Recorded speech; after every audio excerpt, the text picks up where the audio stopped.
You're like a circle that floats around me, keeping me safe and sound. And when I fall, you tied a rope to me. You're blessing me every day. I was down with an illusion, like a sparrow with broken wings. But now I shine with your reflection on me.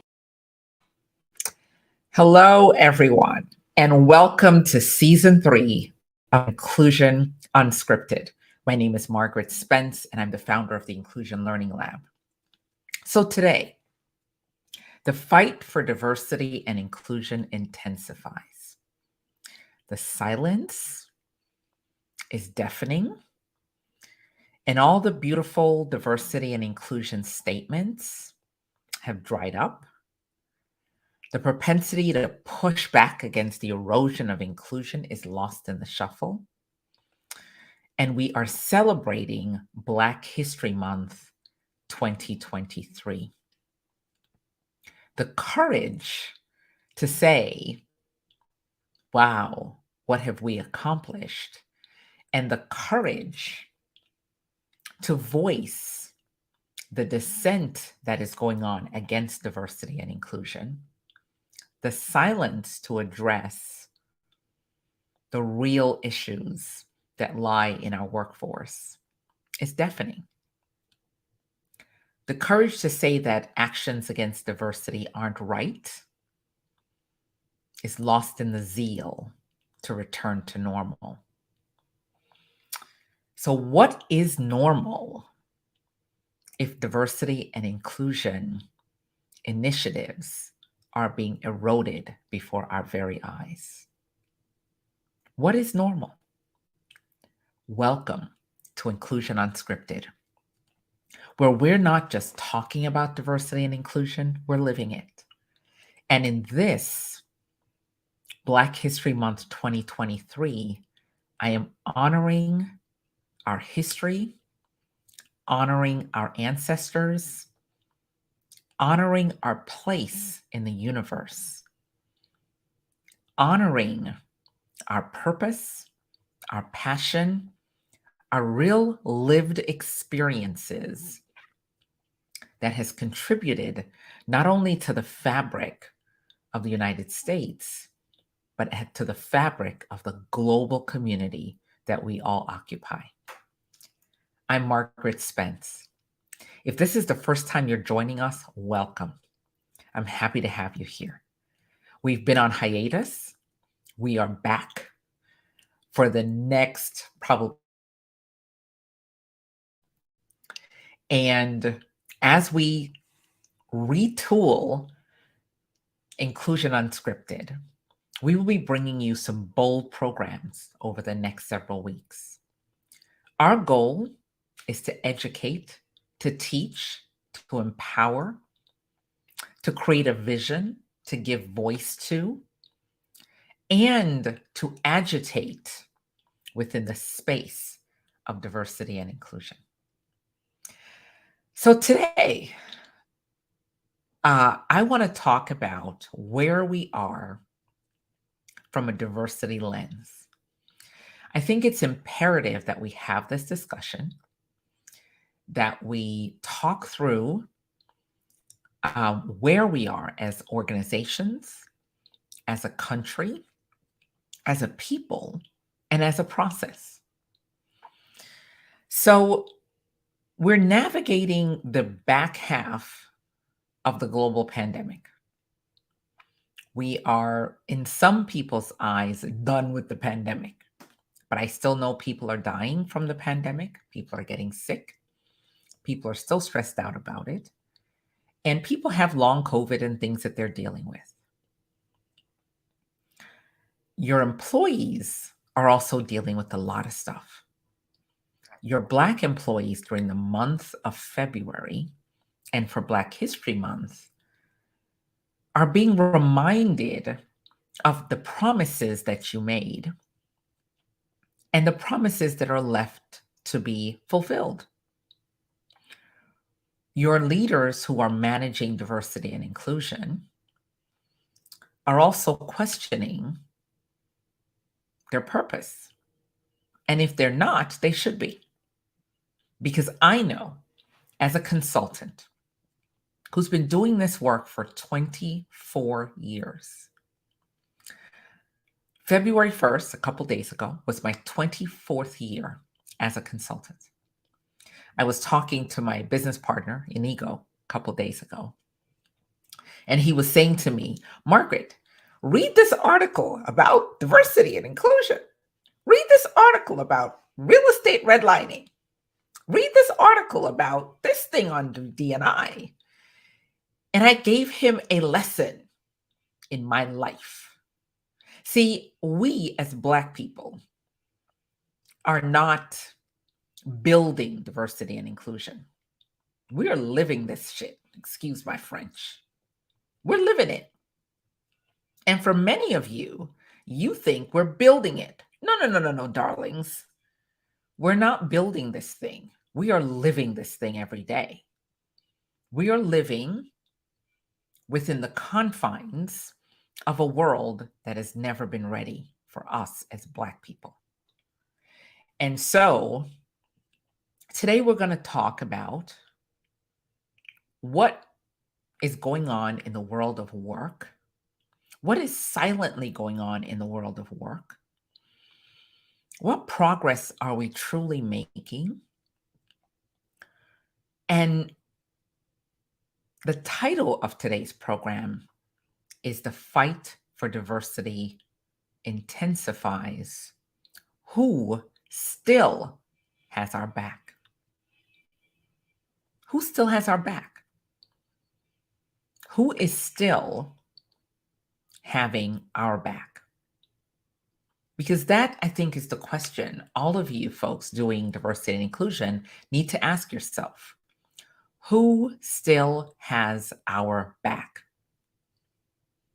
The leaders, the CEOs, the organizations, the boards that signed those pledges after George Floyd's gruesome murder, are they still committed to the journey? Do they still have our back as Black people? I'm not talking about the entire planet now. I am focused, this is Black History Month, and we're talking about Black people. So if you wanted to hear something else, today's not the day. We're talking about Black people. And the war on Black people, because it's an all-out assault and war. So I'm going to go deep today. And we're going to talk through this. If you've joined us for the first time, Inclusion Unscripted is a weekly live podcast. We stream live to LinkedIn, Facebook, and YouTube. And we are sponsored by the Inclusion Learning Lab. The Inclusion Learning Lab is a program that I launched almost 2 years ago now. And the goal of the Inclusion Learning Lab is to support those doing the work of diversity and inclusion and to empower organizations to build inclusive workspaces. Because it's not enough to be diverse. We have to be inclusive. It's not enough to be inclusive. We have to create belonging. It's not enough to create belonging if your Black and brown employees and women aren't thriving. So let me take that again. It's not enough to be diverse. It's not enough for you to hire us. It's not enough for you to hire us. Okay? It's not enough for you to hire us. You have to help us feel that we belong there. You have to help us feel included. You have to create space for us to have equity. You have to create space for us to have equality. And you have to make space for us to thrive. Meaning, the first job you hire me in should not be the last job that I occupy. And so the 4 episodes we're going to do for Black History Month And the 4 that we're going to do for Women's History Month is going to be focused on where we are, who has our back, and what is it that we're asking for from organizations. If you have not heard my podcast before, we are on all the podcast apps and you can go out and listen to them. If you want more beyond the podcast every Friday, this live cast that we do, you can join us for Third Wednesday, which is our open forum for DE&I leaders. The open forum is coming up in 2 weeks, and we meet every third Wednesday at 1 p.m. Eastern. And we have an open discussion on talent development, and issues within the diverse workspace. We're also going to spend a little bit of time for the next couple of months talking about vendor diversity, because I don't think we talk about that enough. So today's topic, what have we accomplished? Are our CEOs living up to what they promised us? And the answer is no, they're not. They're quietly using the layoffs, especially in the tech sector that's laying off. They're quietly using layoffs in the tech sector to backpedal around diversity and inclusion. They are using it to backpedal. A lot of diversity and inclusion leaders were laid off in November and December and in January under the quiet of, we need to trim the fat. The initiatives have been scaled back to where organizations only want to do employee resource groups because they think that that's the best thing to do. I'm checking the box. Look over there. We got an ERG. While the real work to create inclusion for your leaders does not happen. There's a report that Catalyst put out on colorism. It is an amazing report. I'm going to unpack that probably in a webinar. And the 3 women that contributed to that are amazing DE&I leaders. But today, we're going to talk about what we are accomplishing. So I'm going to read you some data. As the nation confronts the reality of institutional racism, the outcry for corporate accountability reverberated. 82% of CEOs said they were going to act on racial justice, and remaining silent was not an option. The jobs in the DE&I sector rose by 123%. Yet over the last year, there's been a 70% reduction of DE&I leaders in organizations. They have been publicly hired and quietly fired. Let me say that again. We have publicly hired DE&I leaders, and we have quietly fired them with no press release to say, hey, I got rid of that woman or that man. We have handed diversity and inclusion to non-diverse people. Because one of the things that organizations think is, if I give a woman this job, it's going to be handled. Diversity is going to be handled. The challenge is you haven't had my lived experience to understand what it means to be diverse in your workforce. So I'm going to stick a pin in that. I'm coming back to that. So chief diversity officers are resigning their positions, and amid inflation and the somewhat deteriorating economy, CEOs are cutting the DE&I commitment and the DE&I cost. So they've cut budgets and they've cut the expense line for D&I. And according to McKinsey, organizational diversity leads to higher profits, higher profit margins. right? And most diverse companies outpace their peers by 36% in profitability. But the promises of diversity, equity, and inclusion are unfulfilled.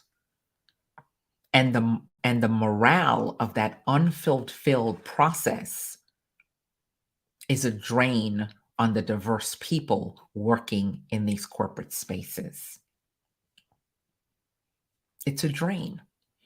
How can we trust you if you can't keep your promises to us? Let me rephrase that. Can we trust you when you've demonstrated that you're not going to keep your promises to us? I happen to live in the state of Florida. Yeah, that state, the one that wants to saw itself off from the rest of the United States. There's an all-out war in Florida being led by our governor around diversity, the word diversity. But here's the thing. He didn't start that war. That war has been around forever.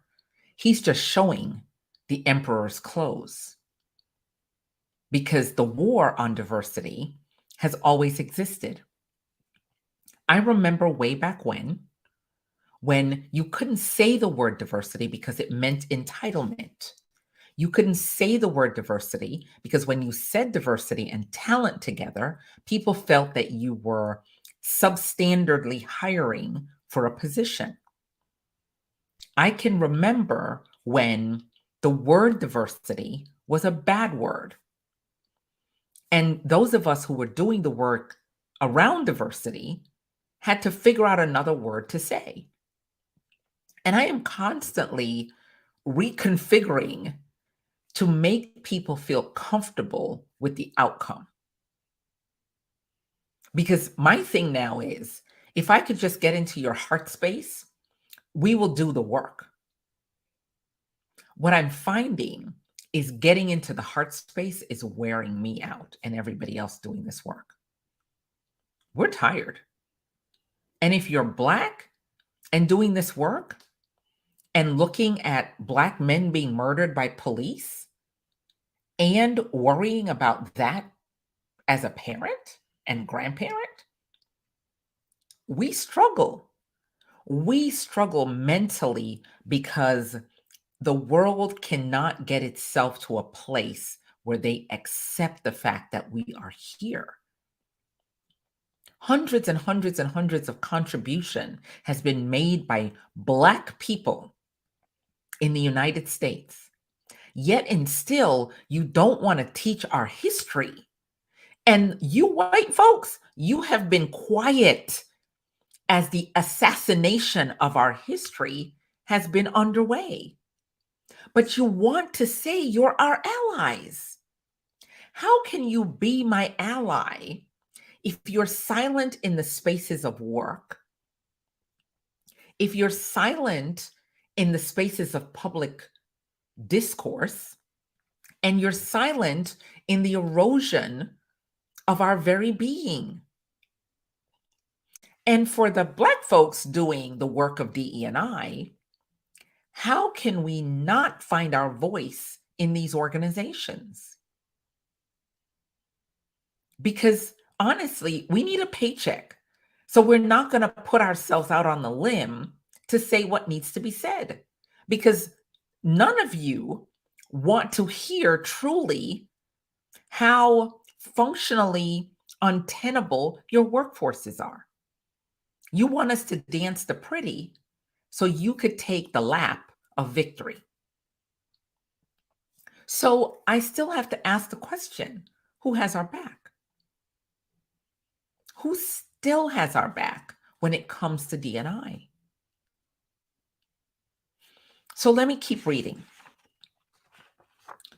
80% of firms, the diversity trajectory, 80% of firms displayed a pattern of very minimal increases in diversity in their professional labor force, primarily driven by small increases in employment for Asian men and women, with declines among non-Asian men and women and other minority men. So basically what has happened is there's been a trading of the diverse population. But we're all in this together. You can't push one group up to push another group down into the abyss. We all need to rise together.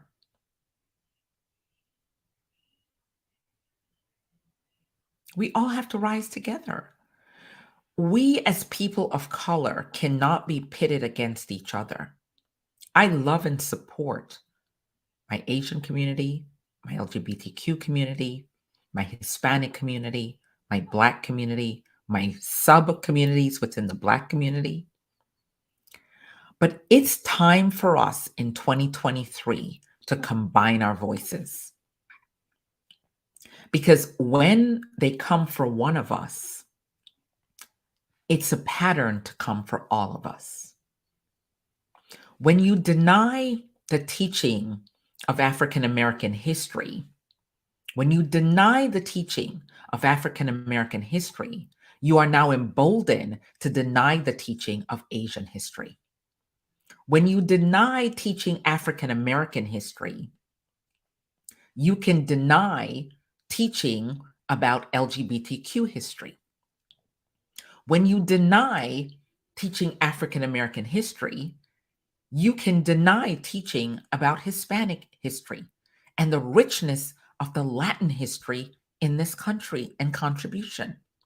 So for anybody that thinks that it's okay to allow the Black folks to get trampled on right now, they trample on us as an experiment to come trampling on you. And this is the truth.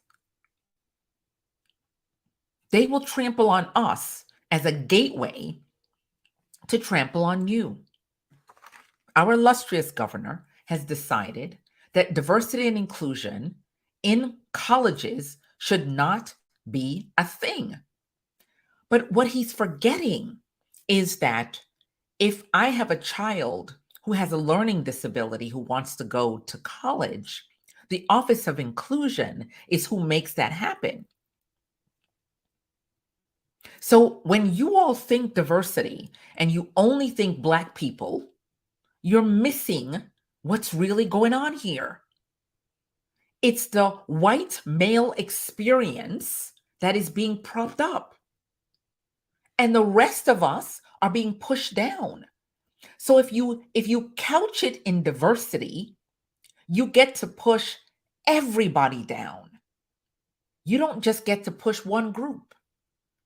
And the corporations who promised us as Black people that you were going to have our back and do the thing are quiet, silent. In fact, many of them are politically contributing to the erosion of Black empowerment. So you say inside of the organization, we want D&I, but you contribute to the system that wants to erode D&I. And you want us to be happy, to bite the apple and eat it. It's 2023. My dad is 93 years old, and in 3 weeks, he will be 94. When my dad was born, all the rights we take for granted today was not an option. But if we don't stand up for the rights we have gained, our children's children's children will not have a space to occupy. They won't have a space. So many of you are okay with being handed the red ball of diversity and inclusion when the reality is we're making no progress. And here's why. We haven't asked for what we want, and we're not clear about what we need, and we're not joined together as a unified voice on what we expect. And so the institutions get to move the balls, rework them, give us the apple, and we get to eat it. Oh, yes, it's Black History Month, y'all. I came fully prepared for season 3 of the Inclusion Unscripted podcast. Fully prepared for this today. I don't want your platitude. I don't want your gratitude. I don't want your heartfelt, what's the word? Responses. What I want is action. I want to see results.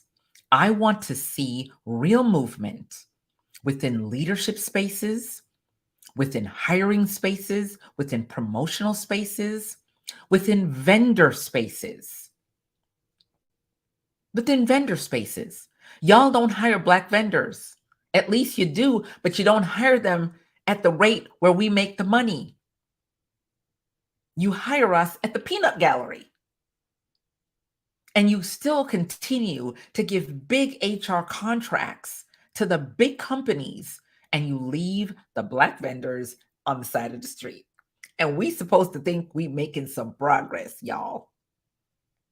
We ain't making no progress. We're just more comfortable. The hoses aren't being turned on us. The dogs aren't out biting us. The sign doesn't say black and white. But the institutional process got deeper. Y'all.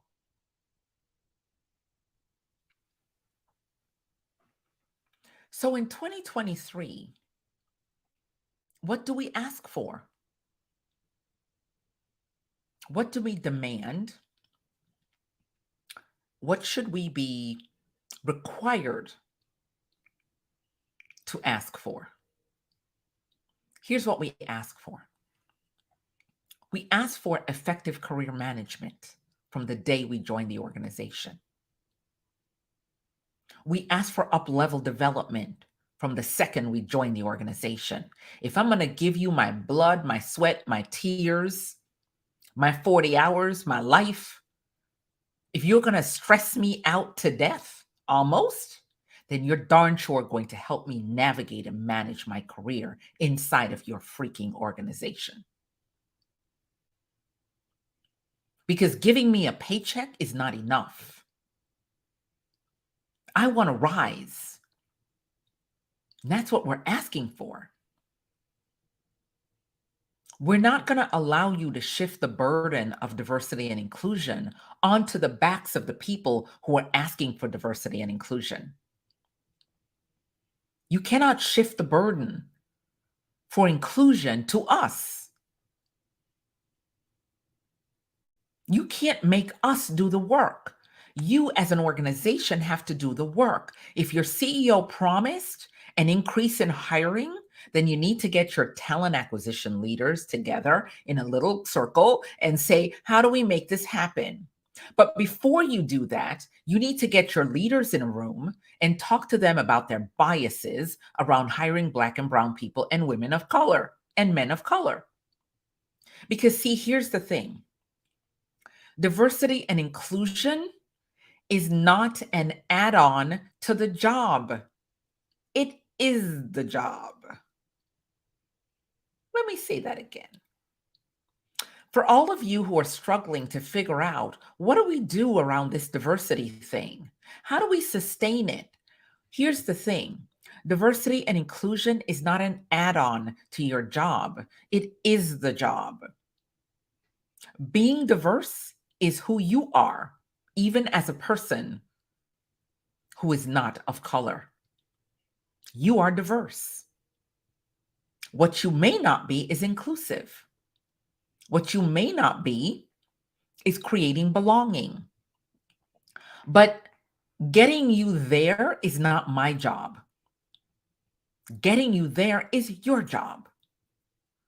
It's time for us to stop doing the work to get people to change. We, as people of color, in this Black History Month 2023, it is not our job to help people feel comfortable with Black people. They got to go do that job on their own. I cannot spend my time helping you be comfortable with me. And if you're leading me and you're not comfortable with me, then you got a problem. And the organization needs to say, hey, Mr. Leader, go take some classes around how you handle your unconscious bias and how you handle your inability to see Black people as potential, as leaders. It is not my job as the employee, the frontline employee working in the organization to help your leaders get more comfortable being around me. It is not my job. But if you put me in a situation where your leader is not ready for me, then you're doing me a psychological harm. You're doing me a psychological harm.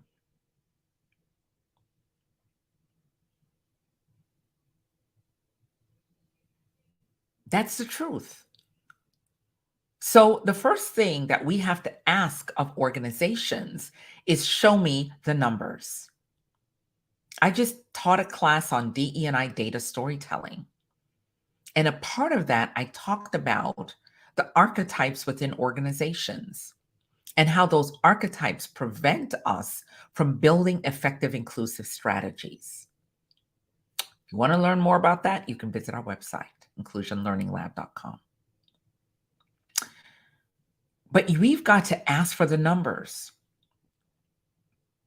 We have to demand the numbers. Where are the people of color in this organization? What are the roles that they're being hired into? Let me give you another little thing that I don't know that everybody understands. In every organization, there are two types of roles. There are profit center roles and there are cost center roles. In profit center roles, when you are bringing the bacon into the organization as a profit center employee, when you get ready to leave, they dial up accounting and they ask the accounting department, how much money do we have to give Margaret to get her to the parking lot? When you are in the cost center role, they call up HR and say, put together the severance package so Margaret can hit the parking lot with a thump. 90% of Black people in organizations are hired into cost center roles. We are hired into cost center roles where the profit in the organization is not divided to us. So what are we asking for? We're asking for profit center roles where the pie is divided so that we are not just getting a paycheck, we're getting a paycheck plus something else. A bonus structure, an equity structure, a cash structure. And maybe as a Black person, you are on the profit center side of the house, but you don't understand how the profit is really divided because your organization keeps that secret because the white men in the organization know how to divide the pie among themselves and they're never interested in dividing it with women, period, Black, white, purple, green, or people of color. Because here's the thing, I heard Brene Brown say this. The men own the land the stadium is built on. They own the stadium because they built it. They rent us the bleachers and we buy the tickets to go sit there. They own the popcorn stand and we buy the popcorn. They own the ticket concession and we buy the ticket. And we go in and cheer in the stadium that we don't own. Oh, yeah. Fact today. I'm preaching today. So the first thing we needed to ask for, let me go down the list, is career management. Don't hire me and forget about me. Don't hire me and put me in the desk for 20 years and think I'm supposed to be happy that you're paying me every week. And here's a message for all of you. If you've been sitting in your role more than 5 years and you're making no level set advancement, get your head up out of the work, look out into the horizon, and ask yourself, where am I going from here? What is this role preparing me for? What exactly is this job preparing me for? And where am I going? Because we could be tactically strong, which is what most Black people are. And what we hear is, Margaret, you're too good for me to let you move up because you do this job so well. And what you tell yourself as Black people is, being in leadership is just so hard. I'm comfortable staying in this desk. See, we as Black people live in our comfort zone because our parents way back when told us the opportunity of the job is what we were supposed to seek. I'm telling you something different. The opportunity opens the door. You walk in with purpose. And if you don't have purpose, no one will care. So let me go down the list again. Number 1, career management. Number 2, profit center roles. Number 3, data. Where are my Black people? Where are they? Where are my brown people? Where are my diverse people? What roles are they concentrated in? And how do we get them out of those roles and prepare to move up the ladder? You know, I heard Endura Noy say, when the job at PepsiCo came along, I was the only option for the role. How do you make us as Black people the only option for the role versus us applying for the role only to be told we're not ready? How does that look? How does that work? The next thing that we need to be asking for in 2023 is not more programs for us to gather in. If we are gathering inside of an ERG, then the ERG must be giving us something back. We're getting ready to do something on strategic ERGs.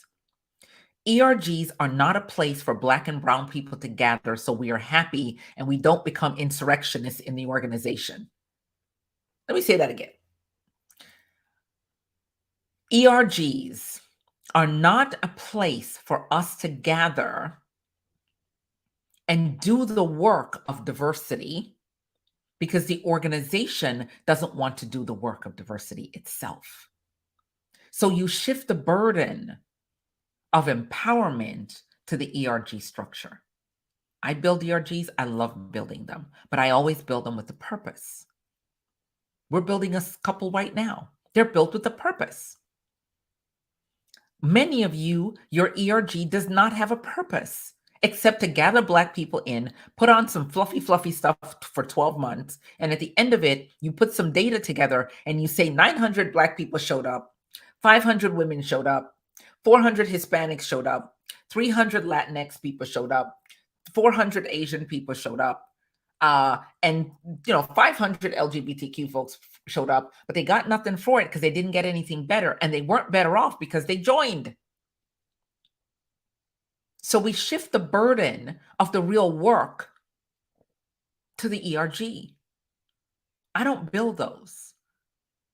Your ERG should have a purpose. There should be targeted leadership development programs. Your executives should be asked to mentor people of color and women. You should never have an executive say, I don't have enough time to be a mentor. No, if you are a leader, you will carve out time to be a mentor, but you will carve out time to be a champion. and you will carve out time to be a sponsor of a woman or man of color who is currently not in your executive suite. And it's not my job as the person of color to help you feel comfortable doing that. Go take a class. I'm not going to help you feel comfortable doing that. I'm calling you out and I'm saying, CEOs, make your leaders be leaders. Leaders lead by being inclusive. Leaders lead by seeing my possibility. When we train leaders in our programs, the thing I ask them is, can you train your successor? And many of them say, absolutely, I can train my successor. Then I ask, can you train your next boss? Let me see that again. If you are a leader of teams, if you are leading a team, can you identify a person on your team who will be your next boss? And can you identify a person of color on your team who has the potential to be the CEO of the organization? Because see, if you can't see what's possible for me, you will never be able to empower me to be more than I could be. You will always be the one that puts the guardrails around my life purpose. You will always be the one who turns the light bulb off for me. See, many of your leaders who claim to be inclusive are actually electricians. They specialize in light bulb disconnection because people come into the organization with the full light bulb on, wanting to be empowered and groomed and grow. And your leaders who you claim are building inclusion and building diversity, all they do every day is put a dimmer switch on a person of color until we are so tired and so frustrated that they turn the damn lights off and we are still sitting there because we don't think we have somewhere else to go. That's what your leaders are doing to us. So the question is diversity and inclusion a window dressing for your organization? Is diversity and inclusion a window dressing, a press release, a data point? We have a program on our website. We have information on our website about D&I and about what we're doing and about the awards that we've won as an organization, when the reality inside the door, the people of color and the women are not progressing. It is still a white boys club with the really pretty dress of diversity and inclusion. So as I wrap up today, I ask the questions on this live. Who still has our back? Honestly, I don't think any of you do. I think everything you do is window dressing. Because the real work isn't this hard.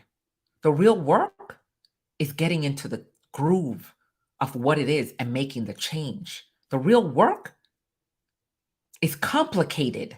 It's not hard. It's complex because you have to unpack so many layers and layers and layers of inequity to get to equity and equality. But it's not hard work. It's the unpacking work. It's the ability to unpack and say, we will do better. Let's examine this. We will do better. It's the accountability work. It's not the hiring the next diversity and inclusion leader, the next DE&I vice president, who is a paper tiger, who has no power, no budget, no staff, no team for thousands of employees. The layoffs is a masking of the erosion of diversity and inclusion, especially in the tech sector. The silence around what is happening with Black and Brown people and the LGBTQ community is an erosion of diversity and inclusion. The silence around the fact that boards are still not diverse is an erosion. There is an open war on diversity. I want all of you to see it for what it is. And if you're going to be our allies, I want you to find your voice. The next episode, next Friday, is about being an ally. And I'm going to unpack allyship for everyone because I want you to understand what allyship is. And I'm actually going to teach a class on allyship for everyone next week. So thank you for joining Inclusion Unscripted. I appreciate all of you who joined. Jane, thank you. Wonderful to see you too. So happy to see you. Karen, same here. Gina, same here. And Sabrina, thank you for joining me today. So I will see you all next week. If you want to get more information about me, go to Inclusion Unscripted, inclusionlearninglab.com. Inclusion Unscripted is on all the podcast apps out there. Download it. We are on YouTube. If you want to watch the video again, go to YouTube Live. And join us third Wednesday for the open forum on DE&I, and visit our website. So take care, everyone. Take care of yourself and enjoy and celebrate, but acknowledge our history. Acknowledge our history. You're like a circle that floats around me, keeping me safe and sound. And when I fall, you tied a rope to me. You're blessing me every day. I was down with an illusion, like a sparrow with broken wings. But now I shine with your reflection on me. Take care, everyone. And remember, subscribe on YouTube, download the podcast on Apple, iTunes, and all the other podcast apps, and register on our website for our upcoming events. See you soon. Take care.